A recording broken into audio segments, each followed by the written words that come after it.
میں عورتوں کا قرآن کریم سننا، اس بارے میں آپ کو جو کچھ بتایا جائے گا وہ حضرت تھانوی کی کتاب حکیم الامت حضرت مولانا اشرف علی تھانوی نور اللہ مرقدہ کی کتاب اصلاح الرسوم، اس کی روشنی میں ہی بتایا جائے گا کہ حضرت نے اس میں کیا تحریر فرمایا ہے۔ یاد رہے، بعض جگہ دستور ہے کہ عورتیں کسی اجنبی حافظ صاحب کو گھر میں بلا کر قرآن کریم سنتی ہیں، جو کئی وجہ سے درست نہیں ہے۔ نمبر 1، جو شخص قرآن پاک سناتا ہے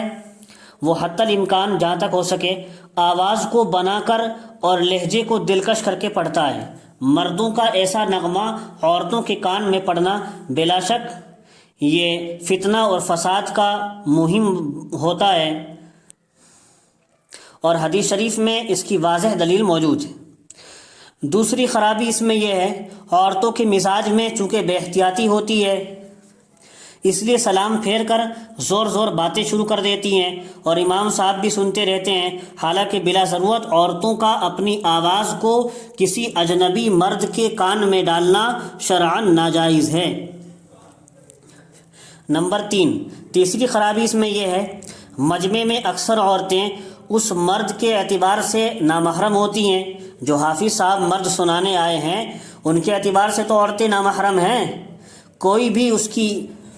اس کی ماں یا بیوی نہیں ہوتی۔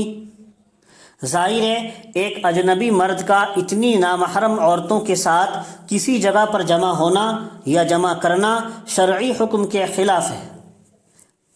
عورتوں کے لیے یہی بہتر اور مناسب ہے کہ اپنے اپنے گھروں میں الگ الگ تراویح پڑھ لیں، الم تری کیف سے تراویح پڑھ لیں۔ ہاں یاد رہے، اگر کسی کا بیٹا ہے یا بھائی ہے اور وہ حافظ قرآن ہے اور 2-4 گھر کی عورتیں جمع ہو کر اس کے پیچھے قرآن کریم سن لیں تو اس میں کوئی حرج بھی نہیں ہے،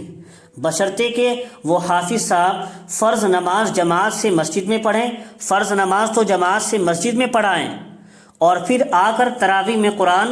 یہ اپنے گھر میں سنا لیں، جس میں ان کے گھر کے مرد بھی عورتیں بھی سب جمع ہو سکتے ہیں جو اپنے محرم ہیں۔ اور اگر اپنی محرم 2-4 عورتوں میں ان کے ساتھ کوئی اور پردے دار عورت بھی ایک آ جائے تو کوئی دیوار یا پردہ وغیرہ درمیان میں موجود ہونا چاہیے، اور عورتوں کے جمع کرنے کا، محلے میں سے اکٹھا کرنے کا اہتمام بالکل نہ کیا جائے، اس صورت میں گنجائش ہے۔